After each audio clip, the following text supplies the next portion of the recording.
Hello everyone, welcome to the course of MJC 02 इस semester 2 course physics. Okay. और चूंकि आपका सेमेस्टर 2 का एग्जाम आने वाला है तो हम लोग क्या करेंगे, सिलेबस के अकॉर्डिंग जो इंपॉर्टेंट टॉपिक्स है जो एग्जाम के लिए प्रोबेबल है उसको हम लोग डिस्कस करेंगे। ओके। तो एक बार सिलेबस को देखिए, सिलेबस में क्या लिखा हुआ है। सिलेबस में लिखा हुआ है यूनिट 3 जो है एमजेसी 2 का, उसमें लिखा हुआ है वेव मोशन। और वेव मोशन में सबसे पहला जो कॉन्सेप्ट है that is concept of wave front. ठीक है। तो पहला कॉन्सेप्ट क्या है? कॉन्सेप्ट ऑफ वेव फ्रंट है। वेव फ्रंट के बारे में हम लोग बात करेंगे। Okay. Concept of wave front.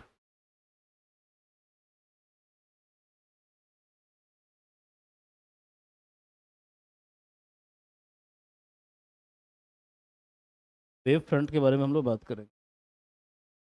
ये आपके सिलेबस में लिखा हुआ है। तो वेव फ्रंट को जानने से पहले ये जानना आवश्यक है कि वेव क्या होता है। What is wave? ठीक है, वेव क्या होता है, व्हाट इज वेव। हम सभी ने बचपन में एक एक्सपेरिमेंट किया होगा कि जैसे मान लीजिए कोई तालाब है और ये तालाब के वाटर का ऊपरी लेयर है। ठीक है, ऊपरी सतह है। ओके। और ये जो जल है ये बिल्कुल शांत है, बिल्कुल अनडिस्टर्ब है, डिस्टर्ब ये नहीं है। ठीक है। तो ये जल का जो लेयर है, वाटर का लेयर है, ये बिल्कुल अनडिस्टर्ब है, ये डिस्टर्ब नहीं है। तो हम लोग क्या करते हैं, यहाँ पर एक स्टोन को ड्रॉप करते हैं। जैसे ही हम स्टोन को ड्रॉप करेंगे, ठीक है, तो ड्रॉप करने के बाद क्या होगा, यहाँ पर एक वेव क्रिएट होगा। और ये वेव क्या होगा, प्रोपोगेट करेगा। आ रहा है समझ में? ठीक है। तो वेव क्या है? वेव एक तरह का डिस्टर्बेंस है। हमने जैसे स्टोन को ड्रॉप किया, ओके, तो ये जो अनडिस्टर्ब रीजन था ये क्या हुआ, डिस्टर्ब हो गया। ठीक है।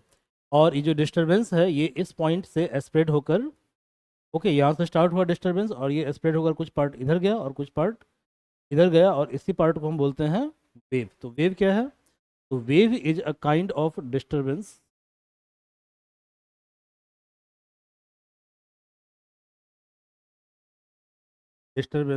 which propagate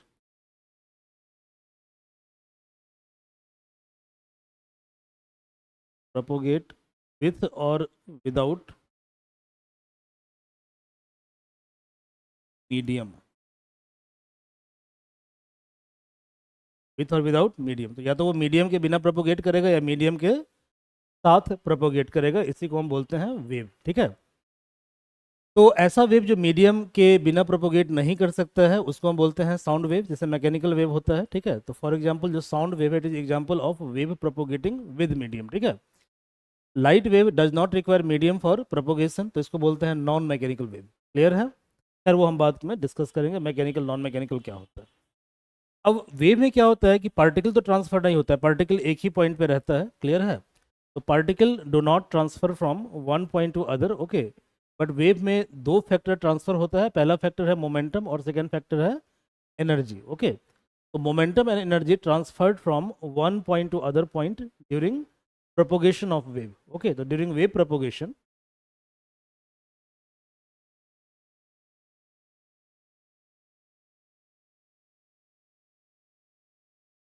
during wave propagation,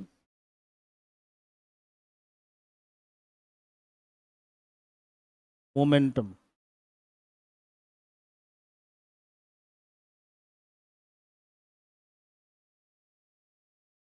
and energy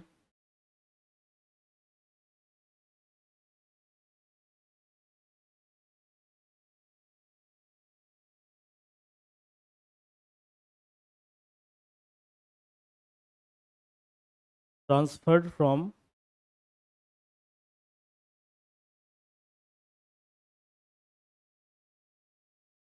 one point to another. Clear है? तो मोमेंटम और एनर्जी क्या होता है, एक पॉइंट से अदर पॉइंट पे ट्रांसफर होता है। ठीक है। क्या वेव प्रोपोगेशन के दौरान पार्टिकल ट्रांसफर होता है? तो पार्टिकल ट्रांसफर नहीं होता, बल्कि पार्टिकल ऑसिलेट करता है अबाउट मीन पॉइंट। ओके। तो पार्टिकल क्या होता है, नो पार्टिकल डिस्प्लेसमेंट, ठीक है, occurs during wave propagation. Particle जो होता है, wave particle does not displace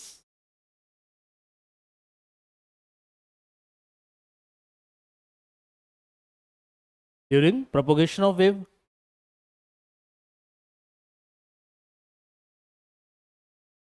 propagation मतलब ट्रैवल करना, ठीक है, वेव के ट्रैवल करने को हम बोलते हैं wave propagation.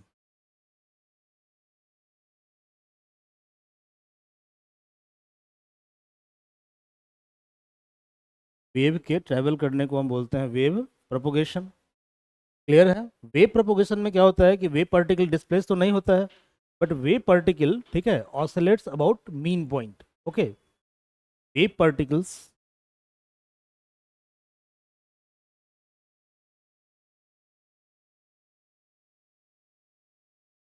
oscillates about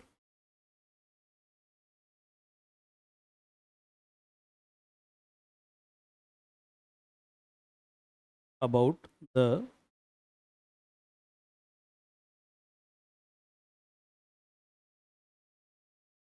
mean point। Clear है? Oscillate about the mean point. आप समझिए इस चीज को, ठीक है। वेव क्या हुआ? वेव ऐसे क्रिएट हुआ तो हम वेव के एक कंपोनेंट या पार्ट को कंसिडर करते हैं। तो मान लो हमने इस पार्ट को कंसिडर किया, वेव के इस पार्ट को कंसिडर किया, तो we have considered this part of wave. अब वेव का ये जो पार्ट आपको दिख रहा है, इस पार्ट में ये जो पर्टिकुलर पॉइंट है, ये मीन पॉइंट हो सकता है, ठीक है। तो वेव पार्टिकल क्या करेगा? वेव पार्टिकल जो है, ठीक है, इन दोनों पॉइंट के बीच क्या करेगा? ऑसिलेट करेगा, मतलब इसी के आगे पीछे करते रहेगा। और समझ में, इस पॉइंट के आगे पीछे क्या करेगा? मूव करेगा। मान लो हमने इस पार्ट को कंसिडर किया, तो क्या होगा? पार्टिकल, ये जो पार्टिकल है, पार्टिकल क्या होगा? यहाँ पर आएगा, फिर पार्टिकल यहाँ पर आएगा, फिर पार्टिकल वापस जाएगा, फिर पार्टिकल ऐसे वापस जाएगा। तो इस तरह से मोशन रिपीट होता रहेगा। तो मोशन क्या होगा? ऑसिलेटरी होगा। मोशन कैसा होगा? ऑसिलेटरी होगा। यहाँ तक कोई दिक्कत नहीं है? चलिए, अब देखिए यहाँ पर क्या हो रहा है कि वेव जो है छोटे छोटे पार्ट से बना हुआ है। मतलब कि जैसे जनरली कोई भी जो क्या कहते हैं, कोई भी जो ऑब्जेक्ट होता है वो छोटे छोटे पार्टिकल से बनता है, उसको एटम बोलते हैं। क्लियर है? तो वेव भी क्या है? बहुत सारे कंपोनेंट से बना है। जैसे मान लीजिए कि ये वेव है, ठीक है, तो वेव का एक कंपोनेंट ये हो गया, ऐसे ही ये भी एक कंपोनेंट है वेव का, ये भी एक कंपोनेंट है वेव का, ठीक है। तो वेव का जो इंडिविजुअल कंपोनेंट होता है, इसको हम बोलते हैं वेव पल्स। क्या बोलते हैं इसको हम? वेव पल्स, ठीक है। और जब इस पूरे को वेव पल्स को मिला देंगे, ठीक है, that is called wave, complete wave, ठीक है। यहाँ तक कोई दिक्कत नहीं है? तो चलिए, अगला क्या है? Wave pulse. अगला क्या है? Wave pulse. अगला है वेव पल्स और वेव। पहले हम बात करेंगे वेव पल्स के बारे में। वेव पल्स,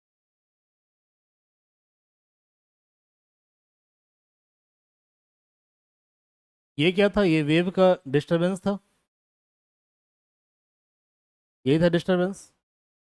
तो वेव में क्या है? एक पार्ट ये हो गया वेव का, एक पार्ट ये हो गया वेव का, एक पार्ट ये हो गया वेव का, एक पार्ट ये हो गया वेव का। तो इसी को हम क्या बोलते हैं? इसी को हम बोलते हैं वेव पल्स या वेव फ्रंट, ठीक है। तो wave pulse is also known as wave front. ए के मतलब also known as wave front. इसको हम वेव फ्रंट के नाम से भी जानते हैं। समझ में आ रहा है? Wave front, it is component of complete wave, ठीक है। यानी ये क्या होता है? बेसिक एलिमेंट होता है वेव का। It is component of wave, component of wave. Wave pulse जिस स्पीड से ट्रेवल करता है उसको बोलते हैं फेज वेलोसिटी। क्या बोलते हैं इसको हम? Phase velocity. अब ये फेज क्या होता है? तो वेलोसिटी ऑफ प्रोपोगेशन मतलब मूव करना, ठीक है। तो वेलोसिटी ऑफ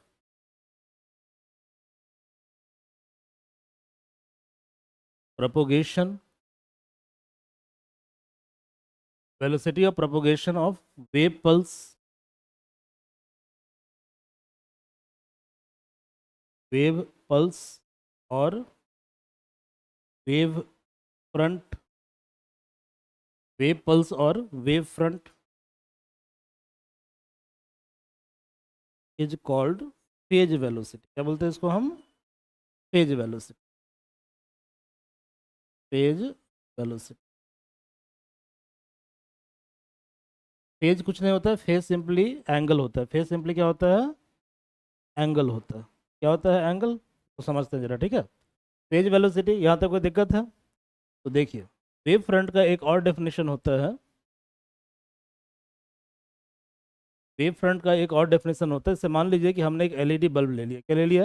एलईडी बल्ब, ठीक है। और ये जो हमारा हाथ आपको दिख रहा है ऐसे फोल्ड किया हुआ है, इसको आप एस्फेयर मान लीजिए। क्या मान लीजिए? एस्फेयर। और ऐसा मान लीजिए कि हमारा जो हाथ है वो ग्लास का बना हुआ है, ट्रांसपेरेंट है। ये कैसा है? ये ट्रांसपेरेंट है। यानी हमारा जो हाथ है वो इस तरह का है, कुछ ऐसा है, स्फेयर की तरह दिख रहा है। ये 3D में इसको हम प्लेन में दिखाया है सर्कल की तरह, बट ये एक्चुअली 3D में देखोगे तो ये ऐसा दिखेगा। स्फेयर है ये। हमने क्या किया, इसके सेंटर पे एक एलईडी बल्ब को रख दिया। तो जैसे ही तुम एलईडी बल्ब को जलाओगे तो यहाँ से क्या होगा? रेडिएशन निकलेगा।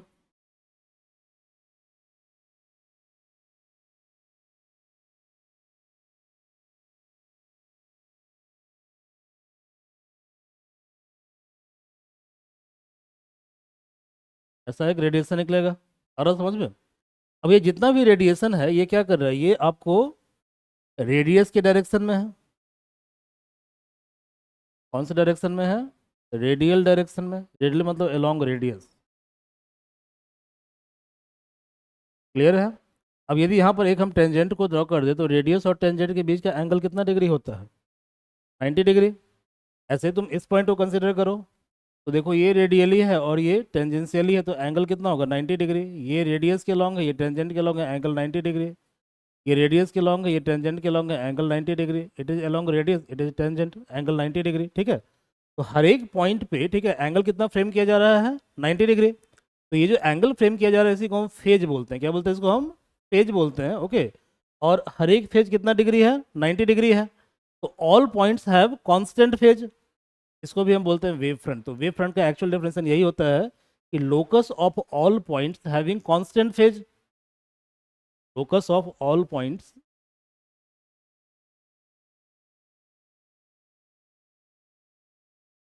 या locus of points have constant phase. जिसका फेज क्या होता है? कांस्टेंट होता है। Constant phase, constant phase. अब आप जानते हैं कि वेव जो है, वेव, ओके, एक्चुअली नेचर में दो चीज़ें होती है, एक होता है मैटर और एक होता है रेडिएशन। ठीक है? जैसे लाइट क्या है? रेडिएशन है। लाइट क्या है? रेडिएशन है। मैटर क्या है? फिजिकल ऑब्जेक्ट को बोलते हैं हम मैटर। क्लियर है? जब आप आगे एडवांस कोर्स पढ़ेंगे क्वांटम मैकेनिक्स, तो वहाँ पर मैटर और रेडिएशन दोनों सेम चीज़ हो जाता है। ठीक है? लेकिन जनरली हम क्या करते हैं क्लासिकल मैकेनिक्स में, रेडिएशन को ही हम वेव मानते हैं, तो वेव को हम रेडिएशन मान लेते हैं। क्या मान लेते हैं? वेव को रेडिएशन मानते हैं। क्लियर है? रेडिएशन मतलब जो रेडिएट करता है, लाइट सोर्स क्या है? रेडिएशन है। आ रहा समझ में? ठीक है? तो वेव को हम क्या मानेंगे? रेडिएशन मानेंगे। ये क्लियर है? यहाँ तक कोई दिक्कत नहीं है? ओके। तो जनरली क्या होता है, जो रेडिएशन है उसकी एक खास बात होती है। जैसे वाइट लाइट है, तो वाइट लाइट को आप क्या करेंगे? जब वाइट लाइट को किसी प्रिज्म से आप पास करते हैं तो ये अपने वेवलेंथ के अकॉर्डिंग कंस्टिट्यूएंट कलर में क्या होता है? टूट जाता है, ब्रेक हो जाता है। आ रहा समझ में? इसी में इसको बोलते हैं विव ग्योर। वी फॉर वायलेट और विव ग्योर, R for red. R for red. ये समझ में आ रहा है? ये ब्रेक क्यों हो गया? ब्रेक होने का रीजन ये था कि जब इसको प्रिज्म से पास किया गया, तो प्रिज्म की एक खास बात होती है, ठीक है, ये क्या करता है कि वेवलेंथ के अकॉर्डिंग लाइट को ब्रेक कर देता है। ठीक है? आ रहा समझ में? जब आगे और आप एडवांस कोर्स पढ़ेंगे, ये आपने पढ़ा होगा, क्लास 12 में पढ़ा होगा केमिस्ट्री वगैरह में, ठीक है, बामर सीरीज के बारे में, या मॉडर्न फिजिक्स में पढ़ा होगा क्लास 12 में आपने, पाश्चियन सीरीज, ब्राह्मण से बामर सीरीज, ठीक है, पुंड सीरीज, ये सब पढ़ा होगा आपने। ठीक है? तो यहाँ पर क्या होता है कि जो हाइड्रोजन है, हाइड्रोजन एटम जो सिंपलेस्ट एटम है, इसको भी हम कई पार्ट में तोड़ देते हैं, ब्रेक कर देते हैं। आ रहा समझ में? Alpha line, beta line, gamma line. तो इसमें घबराने की जरूरत नहीं कि सर क्या क्या बोल रहे हैं। ठीक है? ओके। तो यानी कहने का मतलब ये हुआ कि रेडिएशन को हम क्या कर सकते हैं, उससे कंपोनेंट में हम ब्रेक कर सकते हैं according to constituent colour. Okay. तो अब क्वेश्चन यहाँ पे ये आता है कि ऐसा कौन सा सोर्स है जिसके लिए फेज कांस्टेंट होगा, जो वेव फ्रंट क्रिएट करेगा। ठीक है? तो इस तरह के सोर्स को हम बोलते हैं कोहेरेंट सोर्स। क्या बोलते हैं इसको? Coherent source. और इस तरह का जो सोर्स होता है वो मोनोक्रोमेटिक सोर्स ऑफ लाइट होता है। ठीक है? तो देखो, सोर्स ऑफ कांस्टेंट फेज, ये क्या होता है? ये आपको होता है मोनोक्रोमेटिक सोर्स। क्या होता है ये? Monochromatic source. मोनोक्रोमैटिक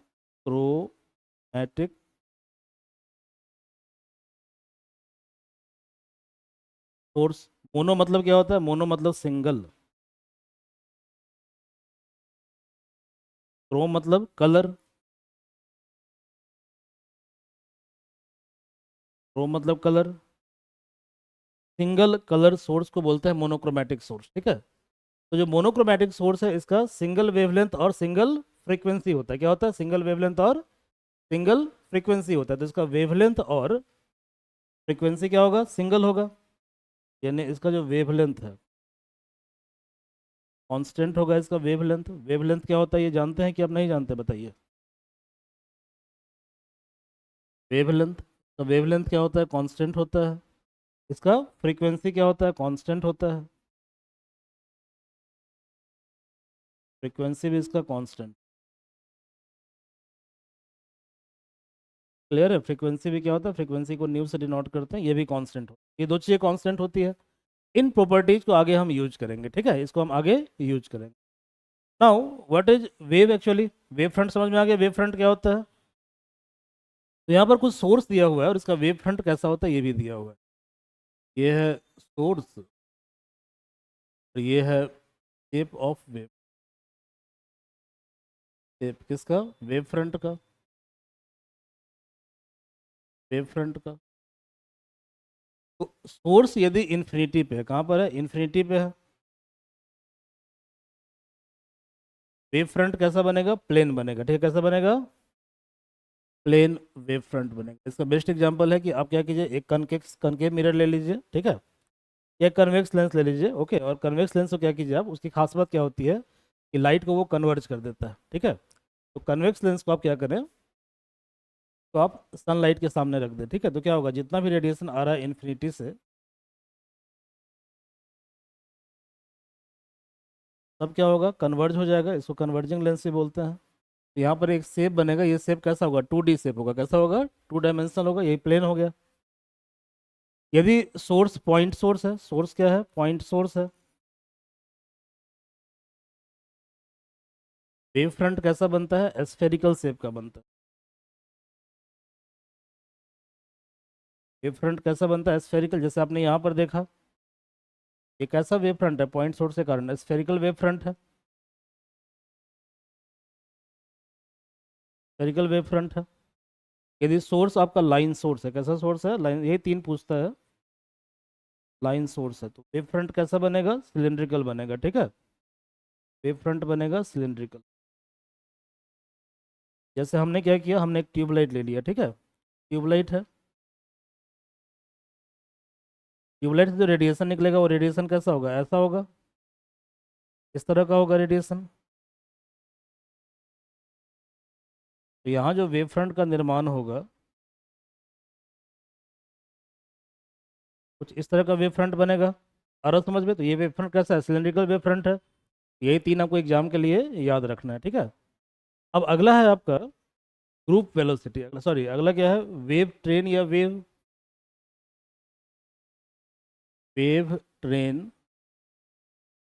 और वेव ग्रुप और सिंपली वेव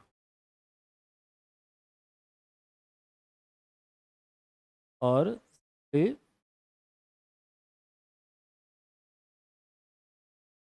सिंपली, ठीक है। इससे पहले मैं एक चीज भूल गया था, उसको आप लिख लीजिए जरा। हाँ, जो वेव फ्रंट है, वेव फ्रंट इसका जो है स्पीड होता है फेज वेलोसिटी। क्या होता है? Phase velocity. वेव फ्रंट के स्पीड को फेज वेलोसिटी बोलते हैं। फेज वेलोसिटी होता है वेव फ्रंट का।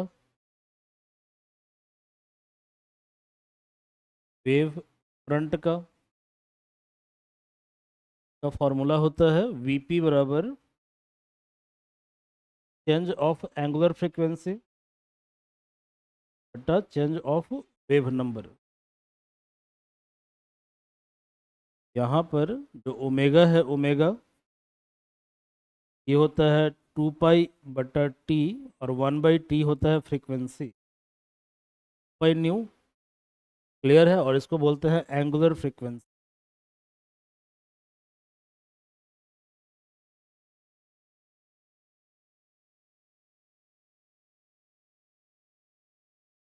Angular frequency. जो के है के, इसको बोलते हैं वेव नंबर। इसका मान होता है 2 पाई बट्टा लैम्डा, ठीक है। इसको हम चाहें तो ओमेगा बाई वी भी लिख सकते हैं, कैसे लिखेंगे आगे आपको हम बताएंगे। और इसको बोलते हैं हम वेव नंबर। क्या बोलते हैं इसको हम? Wave number. ये कैसे आता है इसको समझिए जरा, ठीक है। के बराबर 2 पाई बाई लैम्डा, ये कैसे? देखिए बाय डेफिनेशन जो है के बराबर क्या होता है? पाई बट्टा लैम्डा। तो इसको हम लिख सकते हैं पाई टू 1/लैम्डा लिखे तो कोई दिक्कत है? No problem. अब आप जानते हैं कि v बराबर होता है न्यू लैम्डा। क्या होता है? New lambda. तो ये बताइए मुझे कि 1/लैम्डा बराबर क्या होगा? न्यू/v होगा। तो इसको आप लिख सकते हैं 2 पाई न्यू/v। और अभी आपने पढ़ा है कि 2 पाई न्यू कितना होता है? ओमेगा होता है। तो ओमेगा/v हो गया। 2 पाई न्यू कितना है बताइए? 2 पाई न्यू ओमेगा होता है, तो ओमेगा/v हो गया। तो ये दो रिजल्ट काफ़ी इंपॉर्टेंट है, इसको आपको याद रखना है, ये बहुत ज़्यादा महत्वपूर्ण रिजल्ट है। चलिए आइए आगे हम वेव ट्रेन, वेव ग्रुप या वेव के बारे में बात करते हैं। सिंपली क्या है? ये वेव फ्रंट का कॉम्बिनेशन है। ये पहला वेव फ्रंट है, ये दूसरा वेव फ्रंट है, ये तीसरा वेव फ्रंट है, ये चौथा वेव फ्रंट है, ये पांचवा वेव फ्रंट है। इस सबको मिला के कंप्लीट वेव बनता है, ठीक है। इसी को हम बोलते हैं वेव ग्रुप, ठीक है। Combination of wave pulse, combination of wave pulse,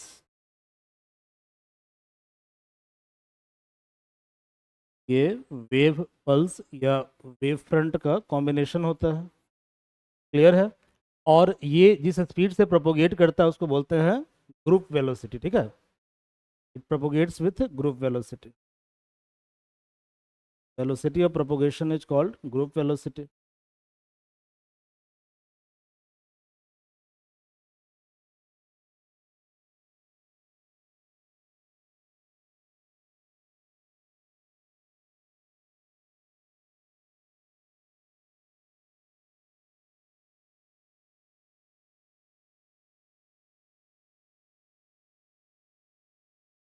called group velocity. VG, ईजी बराबर होता है डी ओमेगा बाई डी के। या ओमेगा क्या है? ओमेगा है आपका एंगुलर फ्रीक्वेंसी, और के क्या है? Wave number. के क्या है? Wave number, okay. अब हम निकालेंगे फॉर्मूला फॉर फेज वेलोसिटी। ये पूछेगा एग्जाम में, ठीक है, इस एग्जाम में पूछता है। खासतौर पर ये डेरिवेशन बहुत ज़्यादा इंपॉर्टेंट है। Formula for phase velocity.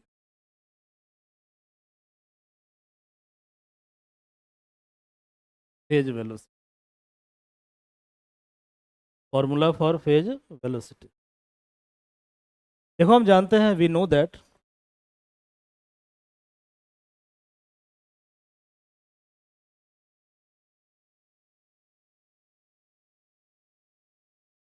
The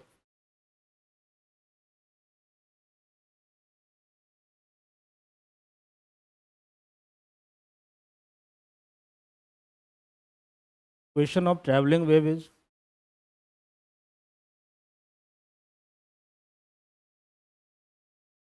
y बराबर a sine omega T minus K X. ये फॉर्मूला होता है, पता है आपको। यहाँ पर ये जो omega T minus K X वाला पार्ट है, इसी को हम बोलते हैं फेज। क्या बोलते हैं इस पार्ट को हम? फेज। तो हम बोलते हैं फेज। क्लियर है? अब आप जानते हैं कि for monochromatic source of light और फॉर वेव फ्रंट और for coherent source of light, तीनों सेम चीज़ होता है, ठीक है। तो कोहेरेंट, मोनोक्रोमेटिक और वेव फ्रंट। फॉर कोहेरेंट और मोनोक्रोमेटिक सोर्स ऑफ लाइट,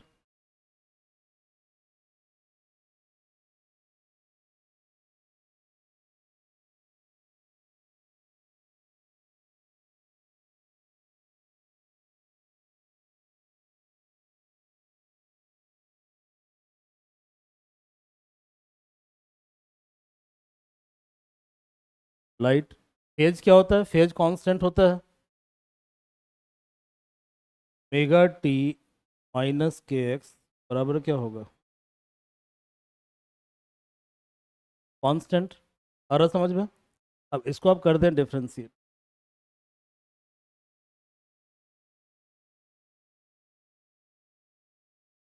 ठीक है, क्या होगा ये बताइए। ओमेगा को तो पहले इसको लिखेंगे हम डी ओमेगा टी डी के एक्स, और डी कांस्टेंट क्या होगा? जीरो। कांस्टेंट का डेरिवेटिव क्या होता है? जीरो होता है। क्लियर है? कांस्टेंट का डेरिवेटिव क्या होता है? जीरो होता है। चलिए अब एक काम कीजिए, ओमेगा को बाहर निकाल दीजिए। कितना होगा? D T. अब टी को बाहर निकालिए, डी ओमेगा। ये पहला ब्रैकेट एक्सपेंड हो गया। इस पे आइए आप, के को बाहर करें, कांस्टेंट। कितना होगा? D x. एक्स को बाहर कर दीजिए, ठीक है, बराबर जीरो। क्योंकि सोर्स हमारा क्या है? मोनोक्रोमेटिक है। तो फॉर मोनोक्रोमेटिक सोर्स के क्या होता है? कांस्टेंट। और ओमेगा क्या होता है? Constant. As omega equal to constant, D omega क्या होगा?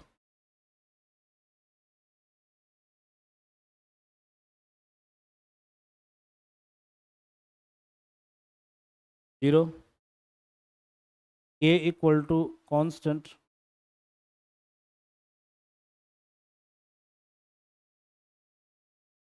डी के क्या होगा?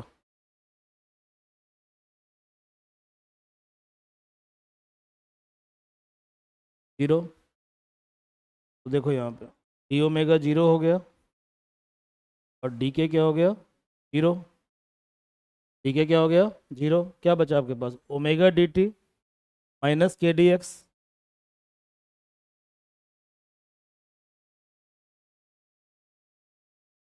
ओमेगा डी टी माइनस के डी एक्स बराबर जीरो। ओमेगा डी टी बराबर क्या होगा? के D x. D x by D T क्या होगा? ओमेगा बाई के। D x by D T क्या है? V P, phase velocity. D x by D T यही है फेज वेलोसिटी, है ओमेगा बाई के। यही वेरीफाई करना था आपको। तो ये डेरिवेशन एग्जाम में पूछता है, या तो आपको पूछेगा शॉर्ट आंसर में, ठीक है, अदरवाइज दे में ask an objective question. Okay. एक डेरिवेशन जो बहुत ज़्यादा महत्वपूर्ण, इवन ये आपको नेट पे भी पूछता है, जब आगे तुम नेट की तैयारी करोगे फिजिक्स से तो इसमें भी पूछता है। ठीक है। अगला है, what is the relation between phase and group velocity? Is very very important relation, highly relevant for competitive exam. Relation between phase velocity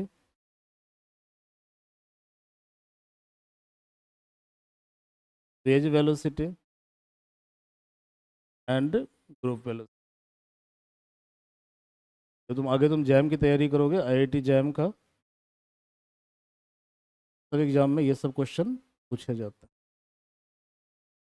IIT jam, S I R net, समझ रहे हो? तो यहाँ पर ये सब क्वेश्चन पूछे जाते हैं। ठीक है। देखो वी नो दैट, हम जानते हैं,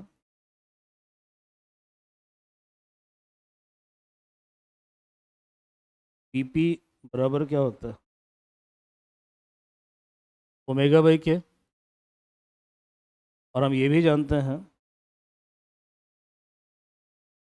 पीजी बराबर डी ओमेगा बाई डी।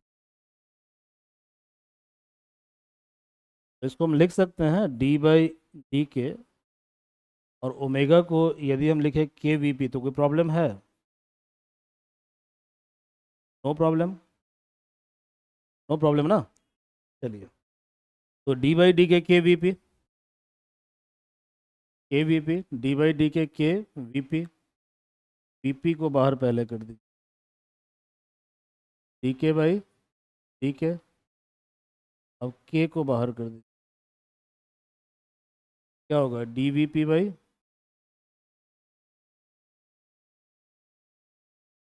ठीक है, ये कैंसिल आउट हो गया, ये हो गया वी पी प्लस के कितना होता है, पाई बाई लैम्डा, कितना होता है, 2 पाई बाई लैम्डा। और इसको हम लिख सकते हैं डी बाई डी के, फिर वी पी कितना होता है, वी पी, तो वी पी आपका होता है ओमेगा बाई के, वी पी होता है ओमेगा बाई के, ओमेगा कांस्टेंट है, बाहर कर दीजिए, V P plus pi omega by lambda, और डी बाई डी के 1/k, डी बाई डी के 1/k, कितना हो गया, V P plus 2 pi by lambda, 2 pi by lambda कितना होता है, 2 पाई बाई लैम्डा, के बराबर 2 पाई बाई लैम्डा, के बराबर 2 पाई बाई लैम्डा, ये हो गया ओमेगा के, और डी बाई डी के कितना होगा, -1/k स्क्वायर, के कैंसिल हो गया, नहीं यहाँ पे एक स्टेप में गड़बड़ी हो रहा है, इसको थोड़ा ध्यान से देख, हाँ यहाँ पे हम लोग गड़बड़ी कर रहे हैं, ये स्टेप बहुत केयरफुली आपको करना है, सॉरी, ये जो स्टेप है ये बहुत ध्यान से करना है आपको, ठीक है, ये है वी पी, इसको आप 2 पाई बाई लैम्डा को के ही रहने दीजिए अभी आप, ठीक है, इससे छेड़छाड़ मत कीजिए, इसको आप कर दीजिए D by D lambda omega by के इंटू डी लैम्डा बाई, इसको हम लिख सकते हैं चाहे तो, क्लियर है, ये बहुत ही स्टेप को ध्यान से देखना है, ठीक है, ये बहुत ही केयरफुल स्टेप है, ओके, ओमेगा बाई के, ओमेगा बाई के बराबर क्या होता है, 2 पाई बाई लैम्डा, के बराबर होता है 2 पाई बाई लैम्डा, तो ये हो गया वी पी प्लस के, 2 पाई, के कितना हो गया, 2 pi by lambda, D by D K हो गया ओमेगा बाई के, ठीक है,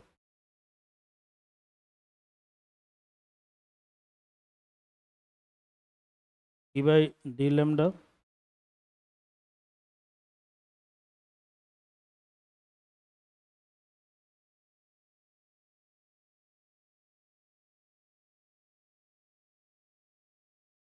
टू पाई कैंसिल हो गया, E P plus new K, और डी बाई डी लैम्डा 1/लैम्डा कितना होगा, -1/लैम्डा स्क्वायर, -1/लैम्डा square D lambda by D omega, के बराबर क्या होता है, 2 पाई बाई लैम्डा, ठीक है, और न्यू कितना होता है, देखिए यहाँ के बराबर ओमेगा बाई वी, और न्यू होता है आपका टू न्यू, टू न्यू, इसको यहाँ तक करके भी आप छोड़ सकते हैं, ओके, ज़्यादा करने की आवश्यकता नहीं है, तो आज के क्लास में हम लोग यही कवर करेंगे, तो यही वेव फ्रंट का टॉपिक था आपका, एक बार सिलेबस को आप देख लें, सिलेबस में क्या है, या 1 मिनट ज़रा वेट कीजिए, ठीक है, कुछ गड़बड़ी हो रहा है, ठीक है, 1 मिनट का वेट कर ले आप लोग कृपया करके, जस्ट वेट,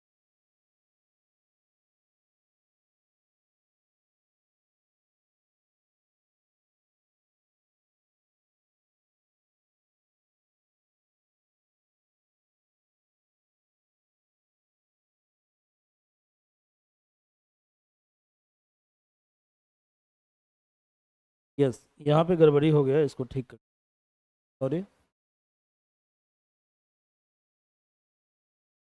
ठीक है, देखिए यहाँ पर क्या करना है कि जैसे आया वीपी आ गया, VP plus 2 pi by lambda, okay, 2 pi by lambda, या वीपी प्लस के D by D lambda, okay, D by D lambda, यहाँ से फिर से कीजिए, ठीक है, यहीं पे गड़बड़ी, ये बहुत इंपॉर्टेंट डेरिवेशन है, ये सिर्फ आपको बीएससी में तो संभावना कम पूछने की है, लेकिन जनरली जो है आपका CSIR नेट या IIT जैम, इवन जो UPSC मेंस होता है वहाँ भी ये क्वेश्चन पूछता है। आप नेट पर क्वेश्चन को सर्च कीजिएगा, ये क्वेश्चन पूछे हुए एग्जाम, ठीक है। तो देखिए यहाँ पे करना क्या है, सॉरी ठीक हो उसके लिए। ये हो गया VP, 2 पाई बाई लैम्डा कितना है K, 2 पाई बाई लैम्डा कितना है K। अब ये जो है ना DVP/DK, इसको एक काम कीजिए, इसको कर दीजिए DVP/D लैम्डा इंटू D लैम्डा/DK। ये स्टेप बहुत महत्वपूर्ण स्टेप है, यहीं पे लोग गलती करते हैं। देखिए मैं भी गलती कर दिया था। ओके, तो this step is very very important, इस स्टेप को बहुत ही केयरफुली करना है, ठीक है। ओके, चलिए अब देखिए तो ये आपको हो गया VP plus K DVP/D lambda, ये हो गया D/DK। और लैम्डा कितना है लैम्डा, तो K बराबर क्या होता है, K बराबर होता है 2 पाई बाई लैम्डा। तो लैम्डा कितना होगा 2 pi by K, 2 pi by K। ये आपका हो गया VP plus K DVP/D lambda, 2 पाई कॉन्स्टेंट है बाहर कर दीजिए। और D/DK 1/K कितना होगा, -1/K²।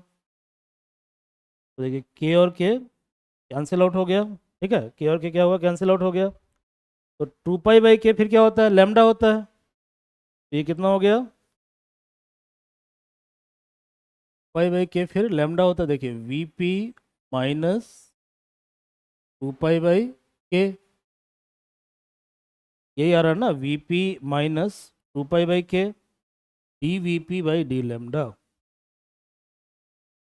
DVP/लैम्डा।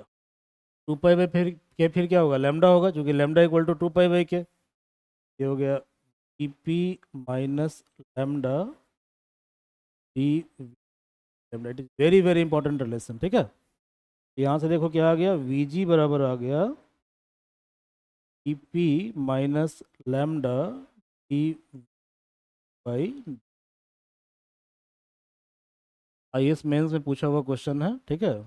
For those who have opted physics as their optional subject even in CSIR NET. Okay, तो ये कंप्लीट हो गया। तो आप एक बार दोबारा देख लीजिए क्या पढ़ना था हमको सिलेबस में, एक बार सिलेबस को दोबारा देखिए क्या लिखा हुआ है। तो हमने वेव फ्रंट का जो कॉन्सेप्ट है इसको आज हमने कवर कर लिया आज की क्लास में। वैसे ही ग्रेजुअली जो है और भी हम लोग वीडियो बनाएंगे, ठीक है, इसके ऊपर। Okay, so thank you.